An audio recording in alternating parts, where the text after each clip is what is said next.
Hello friends, welcome to my YouTube channel English learning 29। आज हम बहुत ही बेसिक टॉपिक सीखने वाले हैं। दिस, दैट, दीज, दोस। ऐसे स्टूडेंट्स जिनको नहीं पता होता कई बार कि दिस, दैट, दीज, दोस में क्या डिफरेंस है, तो उनके लिए बहुत ही इजी तरीके से मैं बताने वाली हूँ।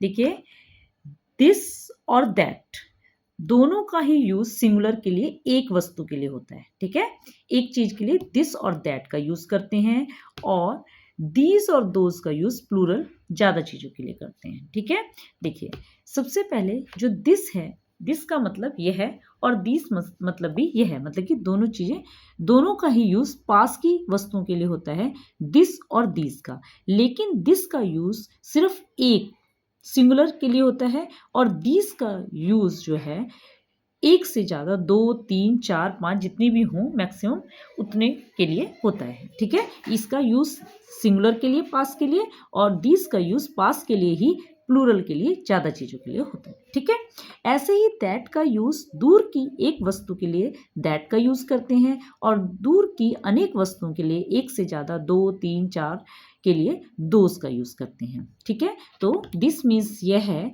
दिस मीन्स ये, मतलब कि प्लूरल ज़्यादा चीज़ों के लिए। दैट मीन्स वह दूर की एक वस्तु, दोस मीन्स वे दूर की अधिक वस्तुओं के लिए किया जाता है। देखिए, अब हम सेंटेंसेस में इजी तरीके से सीखेंगे। देखिए, डैश ये एक स्वेटर है।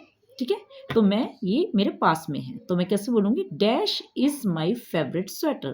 तो ये मेरा कैसा स्वेटर है, मेरे पास में है बिल्कुल, तो मैं बोलूँगी this is my favourite sweater. तो यहाँ पर क्या लिखूंगी मैं, this is my favourite sweater. Next है, देखिए ये ठंडा पानी है ग्लास में, तो ठंडा पानी है, तो मैंने बोला ये पानी ठंडा है, तो पास में है ना मेरे, तो एक ही है, सिंगुलर है, तो दिस वाटर इज कोल्ड, ये पानी ठंडा है। ठीक है, अब यहाँ पर ये पेपर्स हैं, कुछ मैंने ड्रॉ किए, तो 2 पेपर हैं। ठीक है, लेकिन मेरे पास में ही हैं, तो ये एक से ज़्यादा हो गए, तो दिस की जगह मैं दीज का यूज़ करूँगी। तो पास में जब सिंगुलर एक एक चीज़ें थी, तो मैंने दिस का यूज़ किया, this is my pen, this is sweater, this is cold water. ठीक है, लेकिन यहाँ पर एक से जब ज़्यादा चीज़ें होंगी मेरे पास में, तो मैं दिस की जगह दीज का यूज़ करूँगी। तो दीज पेपर्स आर इम्पॉर्टेंट, ये पेपर इम्पॉर्टेंट है। ठीक है, तो एक के लिए हम दिस का यूज़ करते हैं, ज़्यादा के लिए, पास के लिए दीज का। ठीक है, तो नेक्स्ट देखिए, dash cat is very cute. अब ये कैट मेरे से दूर है, तो मैं कैसे बोलूँगी, वो कैट, वह कैट, वह बिल्ली मेरे से बहुत सुंदर है, वह बिल्ली बहुत सुंदर है या बहुत प्यारी है। तो हम कैसे बोलेंगे, दैट।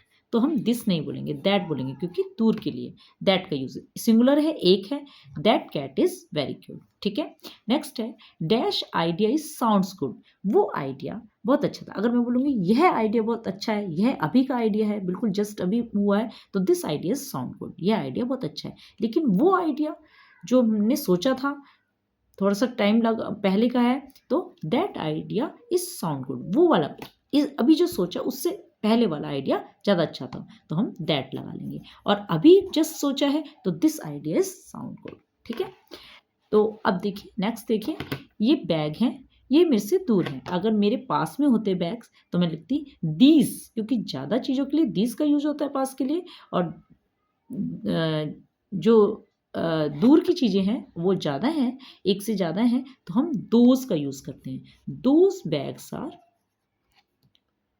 हैवी, वो बैग हैवी है। ठीक है, अब ये शूजेज हैं, दूर है मुझसे, तो दो शूजेज आर ऑन सेल, वह शूज सेल में, उनकी सेल लगी हुई है। ठीक है, तो दो शूजेज आर ऑन सेल। तो ऐसी चीजें जो हमारे बिल्कुल पास में एक ही वस्तु है, उसके लिए मैं दिस का यूज करेंगे हम, और अगर एक से ज्यादा है तो दिस का यूज करेंगे। जैसे कि ये एक पेन है, दिस इज ए पेन। लेकिन पेन अगर ज़्यादा है, एक से ज़्यादा है, 2 हैं, 3 हैं, 4 हैं, तो हम कैसे बोलेंगे, जैसे दीज आर पेन्स। ठीक है, और अगर वो पेन दूर है, तो दैट इज़ ए पेन, एक पेन के लिए, और ज़्यादा के लिए दोज आर पेन्स। तो इस तरीके से दिस दैट दीज दोस्त का यूज़ होता है। होप स्टूडेंट्स आपको समझ आया होगा। तो जल्दी से like share and subscribe my channel. Okay, मिलते हैं नेक्स्ट वीडियो में। Okay, bye.